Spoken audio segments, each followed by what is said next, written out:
Students, आज हम second part पढ़ेंगे कि अब तक देखा कि वो लड़की के पीछे जाने का फैसला करता है और वो लड़की के पीछे जाता है। He caught up with the girl as she was leaving the station. जो ही वो लड़की स्टेशन से निकल रही थी तो वो उसके साथ जा मिला। When they go to the road Velu found that vehicles kept coming and never stopped for anyone. जब वो सड़क पर पहुंचे तो वेलू ने देखा कि जो वाहन थे वो लगातार आ रहे थे और किसी के लिए रुक ही नहीं रहे थे। Smoke and dust flu at him from all sides making his head spin.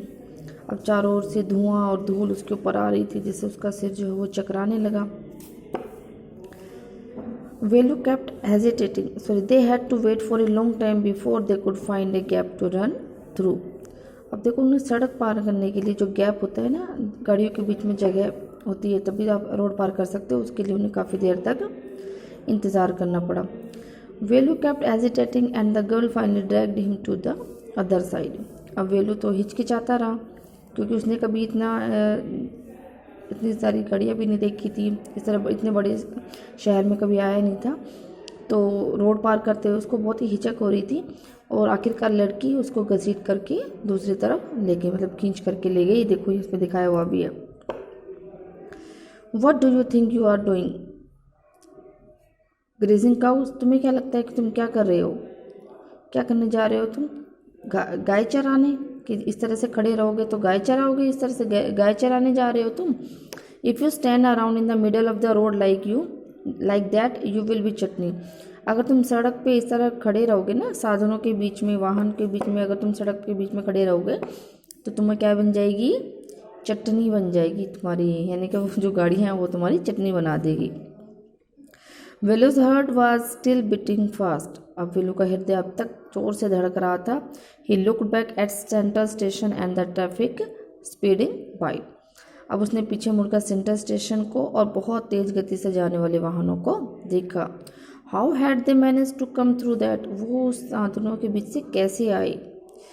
Means उसको अभी भी हैरानी हो रही थी कि इतनी सारी गाड़ियाँ और हम कैसे आ गए। They walked along the side of the road under some huge signboards. फिर वो सड़क के किनारे किनारे चले। सड़क के किनारे किनारे वो जो बड़े बड़े साइन बोर्ड्स लगे होते हैं जो दुकानों के आगे, उनके आगे आगे से वो चलते रहे। Velu looked up at the pictures, Velu ने तस्वीरों को देखा। Banians, car tyre, pants, a woman holding a box. अब देखो, अलग अलग दुकान पे किसी अलग अलग चीज़ की दुकान होती है तो उन पे अलग अलग बोर्ड लगे होते हैं। किसी में बनियान की ऐड हो रही है, कहीं पे कार टायर की दुकान है तो वहाँ पे कार टायर होंगे, पैन की है। एक औरत एक बॉक्स को पकड़े हुए खड़ी हुई है। इस तरह से कई बोर्ड उन्होंने देखे। The writing was all in English so he did not know what it meant. अब सब कुछ जो है इंग्लिश में लिखा हुआ था, अंग्रेजी भाषा में लिखा हुआ था, इसलिए वो जानता नहीं था कि इनका अर्थ क्या था। मीन्स वो किसकी दुकानें थी, केवल उसने तस्वीरें ही देखी, वो क्या लिखा हुआ था, क्योंकि सब अंग्रेजी में लिखा हुआ था इसलिए वो नहीं पता लगा पाया, नहीं पढ़ पाया कि वो क्या लिखा हुआ था। The girl turn over on to a wide bridge and walked up. जो लड़की थी वो चौड़े से ब्रिज के ऊपर चढ़ी और वहाँ से वो चलने लगी। मीन्स उसने देखा कि बहुत बड़ा सा चौड़ा सा पुल था, उसकी तरफ मुड़ी और उस पर चलने लगी। Velu stopped and peeped over the railing. Velu रुका और उसने रेलिंग पे से झाँका। जो ब्रिज होती हैं, फ्लाईओवर के होती हैं, उनके साइड में जो रेलिंग लगी होती है उसके ऊपर से झाँका। Under him the road run into the city. उसने अपने नीचे देखा कि जो सड़क थी वो शहर के अंदर की तरफ जा रही थी। In the distance he could see huge buildings and towers and more roads. अब दूर तक वो बड़ी बड़ी विशाल इमारतों को, टावर को और अधिक चौड़ी चौड़ी सड़कों को देख सकता था। होते हैं ना, बड़ी बड़ी बिल्डिंग्स होती हैं, टावर लगे होते हैं, तो उनको वो देख सकता था ब्रिज के ऊपर से। See that big building with the wall around it. अब जो लड़की है वो उसको कोई बड़ी इमारत की तरफ दिखाते हुए कहती है, देखो उस बड़ी इमारत को देखो जिसके चारों ओर दीवार है। तो क्या कहती है, if you are not careful you will soon be counting bars there. देखो क्या कहती है उसको, अगर तुम सावधान नहीं रहे तो तुम जल्दी ही वहाँ पर सलाखें गिन रहे होगे। मीन्स वो किसी जेल की तरफ इशारा करके दिखाती है उसको। The girl green and pointed eight a huge building. लड़की मुस्कुराई और उसने एक बड़ी सी इमारत की ओर इशारा करके बताया कि अगर तुम सावधान नहीं रहे तो तुम एक दिन उसमें सलाखें गिन रहोगे। Velu squinted and read the Tamil sign Central Jail. अब वेलू ने आँख घुमा के जैसे देखा उस बड़ी इमारत को तो वहाँ पे तमिल में लिखा हुआ था सेंट्रल जेल। मीन्स अब उसने लड़की ने क्यों कहा उसको कि तुम जेल में जाओगे। Why I haven't done anything wrong. कहते हैं क्यों, मैंने तो कुछ गलत ही नहीं किया है, वेलू ने कहा। तो लड़की कहती है you don't have to do anything, तुम्हें कुछ करने की ज़रूरत भी नहीं है, ठीक है। क्या कहता है just don't get caught that's all, बस इतना है कि तुम पकड़े मत जाना। मीन तुम्हें कुछ करने की ज़रूरत नहीं है, बस पकड़े मत जाओ, वही तुम्हारे लिए काफ़ी है।